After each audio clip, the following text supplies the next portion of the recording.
Yeah, man, so walk one day again, my people, ja people, blessed love. I hope the item is hearing I and I plain and clear. Now, my people, I have some groundbreaking videos and news to all the people who's excited to hear this. You understand me? I know a lot of people out there is excited about the changes for happening in Jamaica and for our government to straighten up and to have good hospital, good medical services in Jamaica and things like that. Saying so, the changes is on its way. You understand me? And although some people might stand aside and won't give any strength to these changes that is happening right now in Jamaica, believe me, right now in Jamaica, because you don't know, say, roots have to take it set, have to sit down, have to take it place underground first before it starts shoot up branches, stem, trunk. You understand me? So this is what's happening right now. The roots is setting. The changes is happening. You understand me? And first, as our Prime Minister said, gonna start happen at the top of the stream. So I hope this will happen. Saying, now many people might not supported Ibrahim Traore for one reason or the other. But this man has risen up like a Christ, like a savior to the world of black people. My God, stand up black people, come on. Doesn't matter where you are in the world. It's not no time to be afraid now. You understand me? Or to be ashamed. It's not no time to be intimidated by any. Because whether you like it, yes or no, if we all don't stand for this, your children is gonna still wallow in the same mess or even worse. So yes, I'm so excited.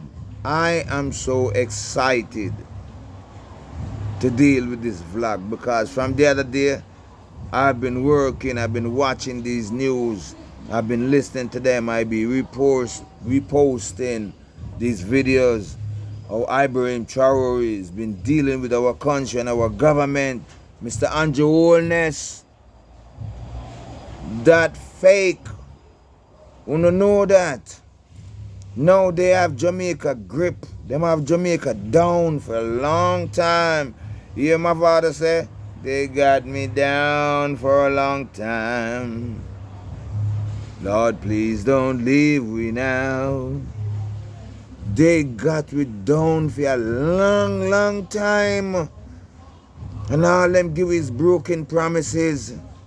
And them never fulfill. And them turn them back from we the black Jamaican people. And them tell all kind of lies to free themselves. You understand me? And the black people, them were dead there in the government system. Them turn them back same way and align them pockets. So, without further delay, this is time is well due. I am Daniel Marshall on the infrastructure work. Your reggae boy, your reggae superstar, IRS hardcore. And me nah drop that thing here. Me not care who. Me not care who. Understand me? Me nah drop it. Me continue do what the Most High God Almighty anointed me and appointed me and assigned me to do. Understand me? I am here in Jamaica. Where are you? I am doing what I'm supposed to do in Jamaica. What are you doing?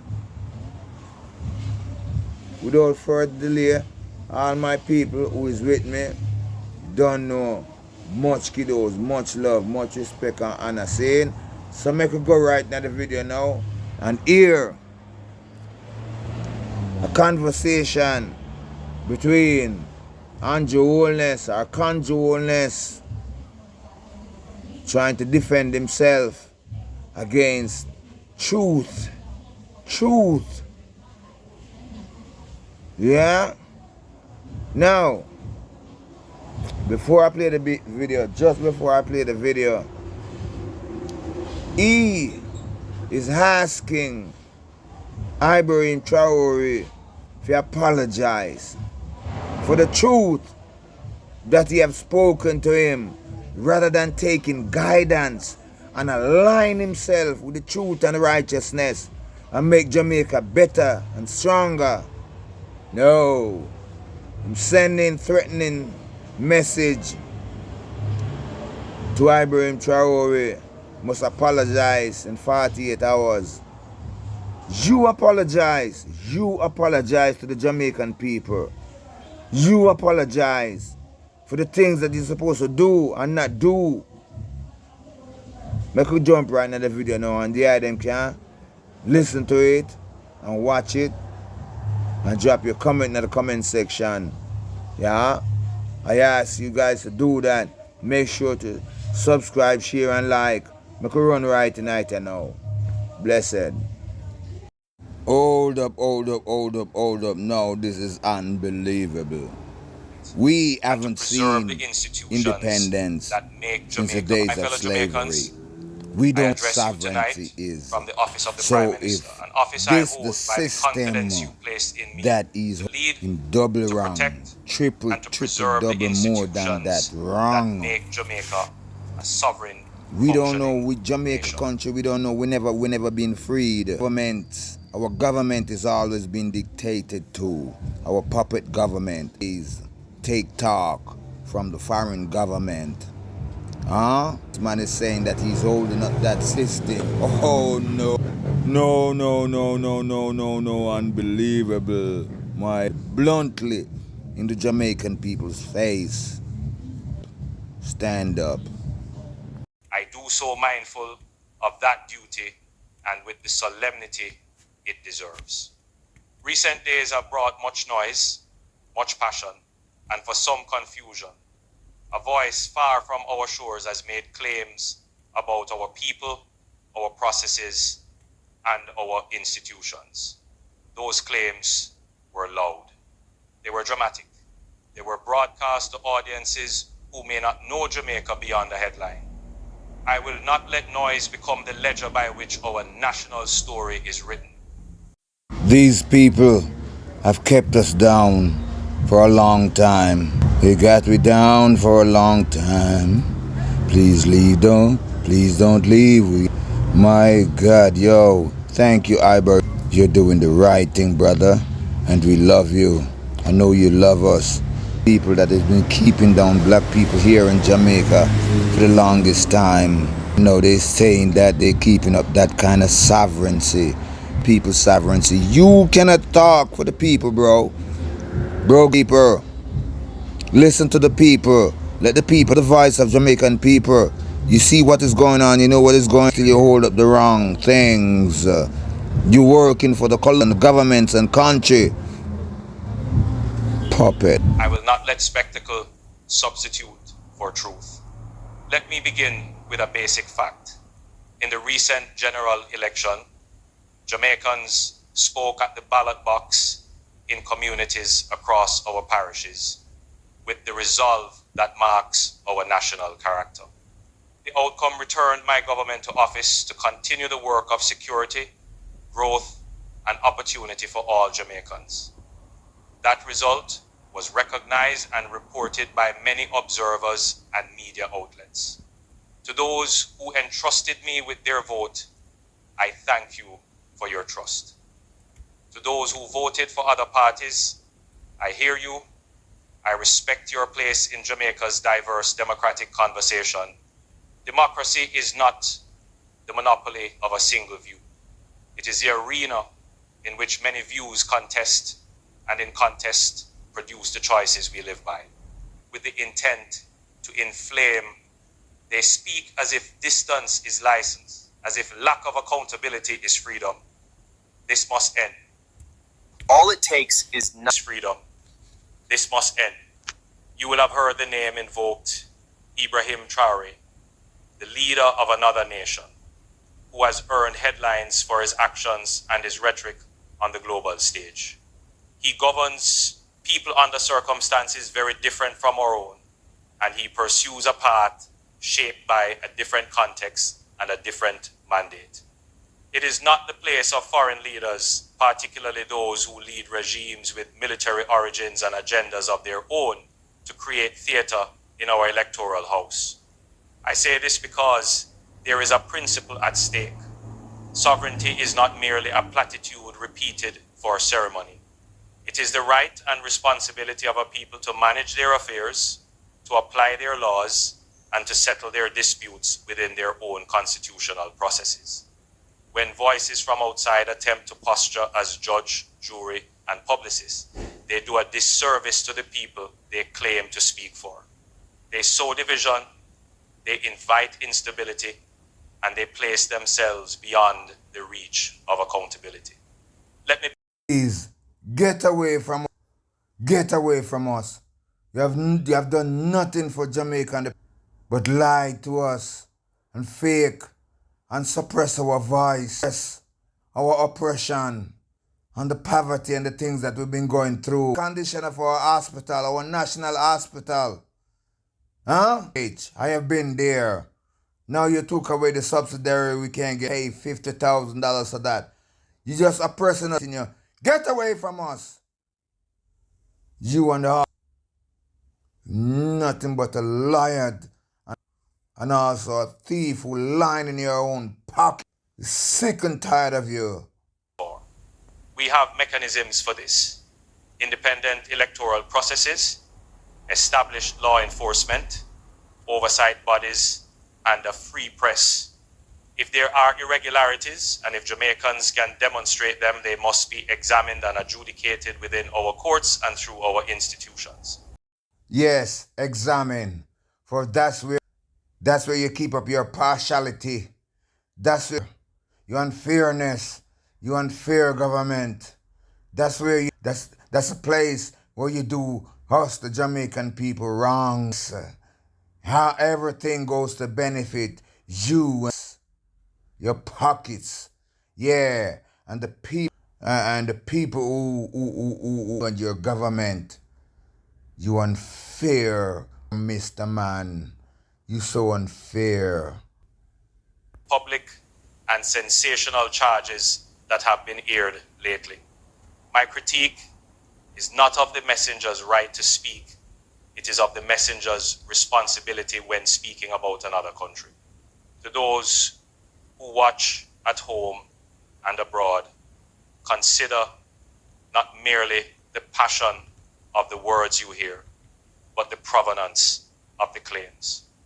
Consider the evidence, the path by which that evidence is gathered, and the interests that benefit when chaos replaces careful inquiry. We must also be honest about motives. Across the world, actors and regimes, some lacking democratic legitimacy of their own, are adept at cultivating narratives of external interference as a way to deflect from internal questions. For the rich They lionize disruption abroad to mask weakness at home. They attack institutions overseas to distract from the cracks in their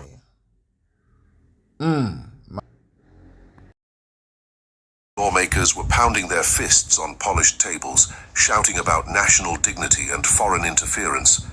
Others sat in tense silence, knowing that the real problem wasn't the speech. It was the truth, hiding behind it.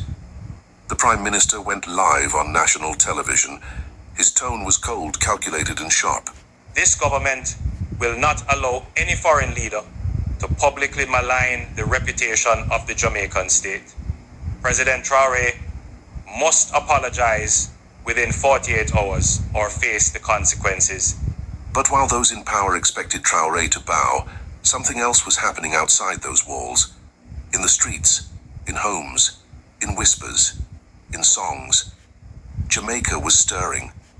And when the countdown reached 0, Ibrahim Traoré did what very few leaders would ever dare to do on the global stage. He didn't apologize, he stood his ground. Sometimes history does not arrive politely. It crashes through the door uninvited, carried on the back of a single dangerous truth.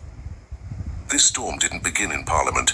It began on a stage in Kingston, in a packed auditorium of journalists, civil society leaders, youth groups and politicians. A stage that was supposed to host a polite diplomatic address, a speech filled with safe words, formal greetings, and carefully measured diplomatic language. But what President Ibrahim Traoré delivered that day was anything but polite. He spoke like a man with nothing to lose and everything to expose.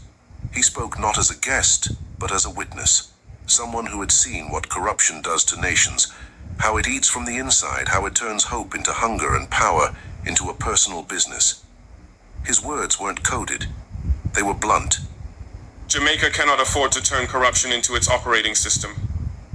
Leadership is not a throne. It is a responsibility to the people. And when leaders trade that responsibility for personal wealth, they betray their nation's soul. For a few moments, the room was silent. You could hear the air move. Then some politicians shifted uncomfortably. Some frowned, and others, men who had occupied power for decades, rose to their feet and walked out of the hall. It was a stunning scene. Traoré didn't flinch. He went further. He spoke of political systems that robbed their citizens not with guns, but with signatures and contracts.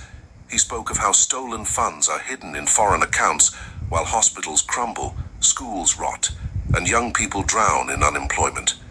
He spoke of a nation rich in culture, history, and spirit, but slowly being suffocated by leaders who confuse power with ownership.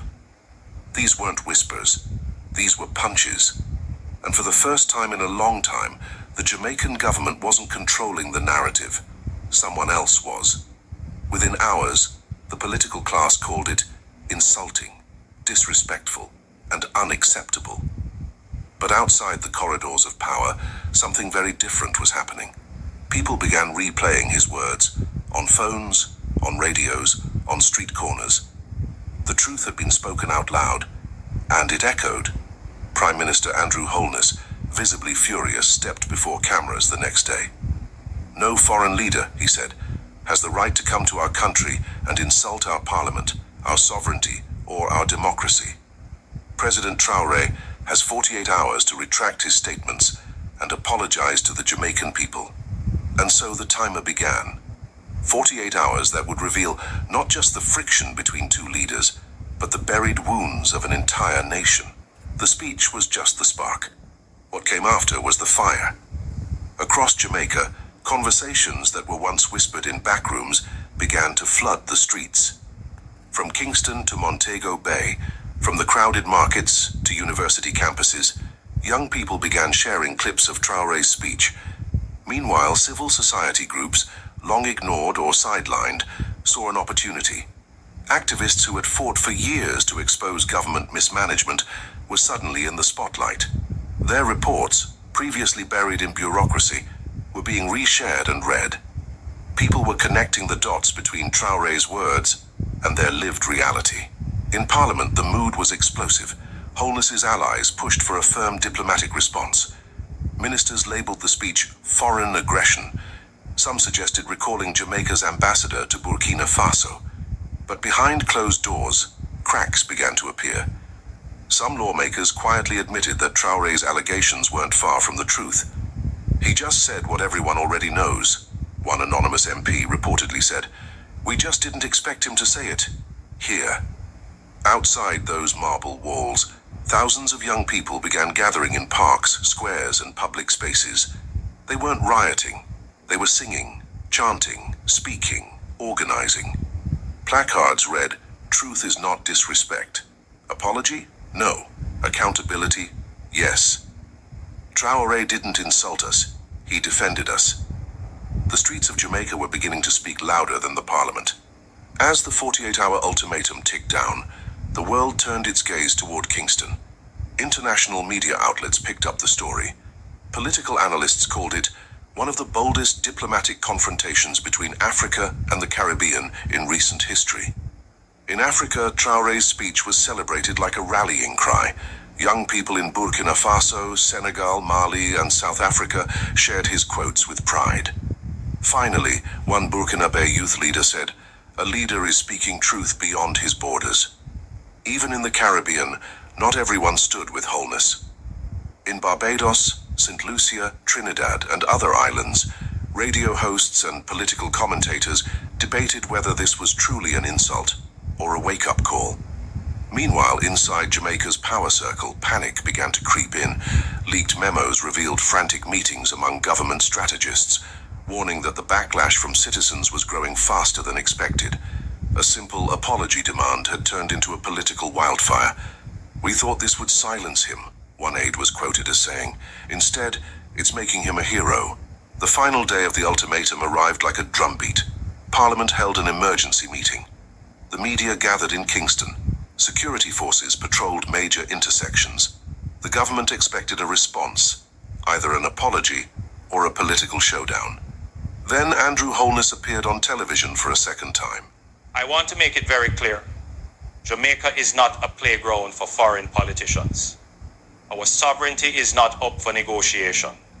President Ibrahim Traoré has until midnight to retract his comments. If he does not, this government will act. His tone was strong, but his eyes betrayed something else: pressure. Because across the ocean in Ouagadougou, Ibrahim Traoré had just stepped behind a podium. Unlike Holness's broadcast, there were no flashing lights, no nationalistic theatrics, just a man and a microphone. He began softly. "The truth does not bow to deadlines," he said. The room went quiet. Journalists leaned forward. The world held its breath. "I did not insult the Jamaican people," Traoré continued. "I spoke for them. I spoke of their right to a government that serves them, not itself. I spoke of corruption, not to humiliate, but to expose what is stealing their dignity. If telling the truth has become a crime, then the world is in trouble." Then came the line that would shake diplomatic halls from Kingston to Brussels: "I will not apologize for standing with the people." With that, the ultimatum died. No apology, no retraction, no retreat. And just like that, a confrontation between two leaders had become a movement. Within minutes, Jamaican state media exploded with headlines. Traoré defies Jamaica. Government considers...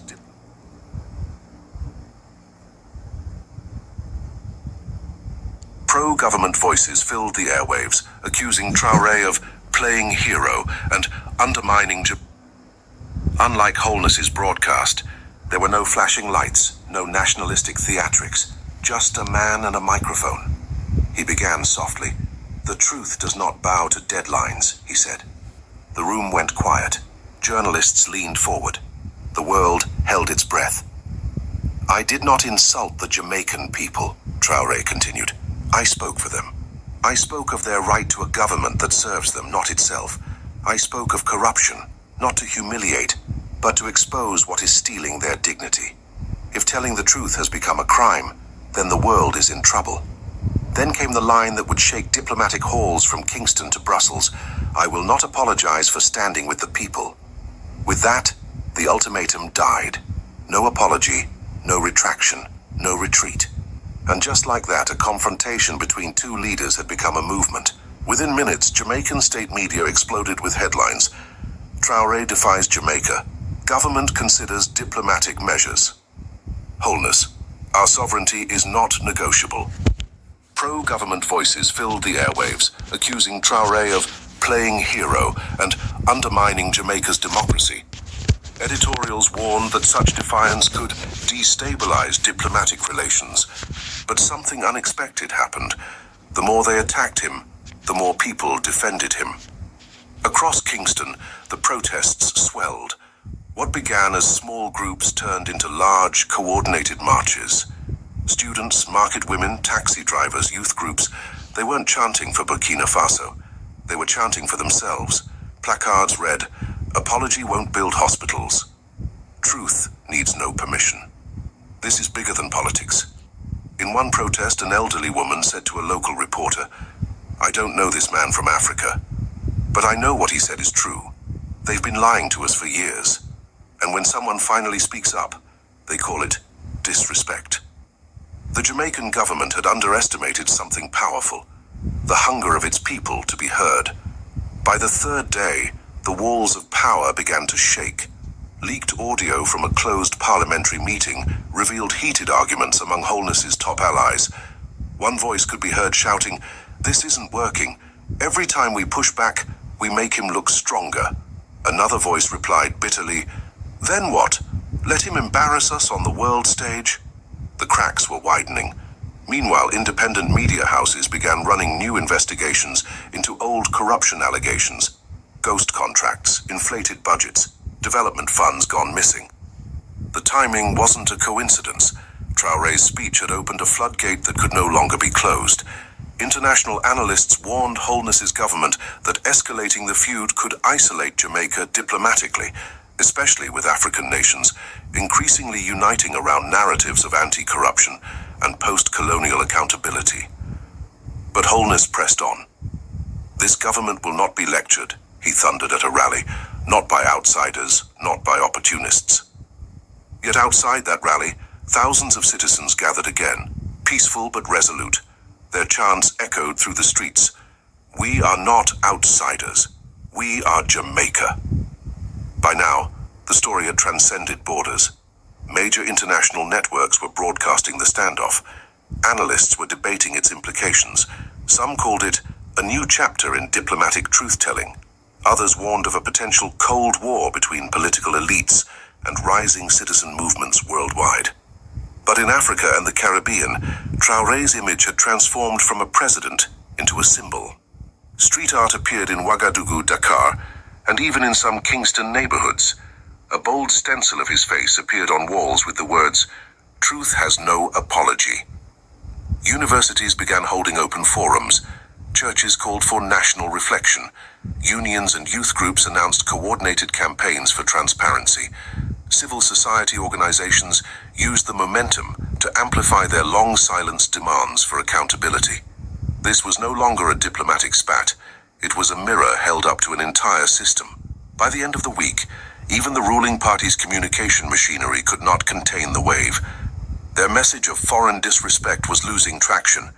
People weren't angry at Traoré. They were angry at home. Young people spoke of unemployment. Nurses spoke of crumbling hospitals. Farmers spoke of disappearing subsidies. Teachers spoke of underfunded schools. Every issue Traoré had raised was now on everyone's lips. The ultimatum, meant to silence a foreign critic, had instead exposed the domestic wounds that the government had long tried to cover with slogans. Inside Parliament, panic met reality. A few lawmakers began calling for reforms, anti-corruption inquiries and budget audits, not out of conviction, but out of fear. The people were no longer quiet, and when silence ends, politics changes. Today, the 48-hour ultimatum is history, but its echoes still shake the pillars of power. Ibrahim Traoré did not apologize, and in doing so, he unintentionally gave Jamaica something its people had been demanding for years, an unfiltered confrontation with the truth. "Truth does not bow to deadlines," he said. And for the first time in a long time, that truth did not die in the corridors of power. The Jamaican government may continue its official stance. It may issue statements, summon ambassadors, and try to rebuild its image. But outside the marble halls, a different reality has taken root, a movement that refuses to be silenced again. Civil society groups are louder, the press is bolder, the youth are awake, and a nation once silent now speaks with a single, powerful voice. In the end, this was never just about two leaders. It was about a nation, its wounds, its courage, and a moment that cracked open the silence.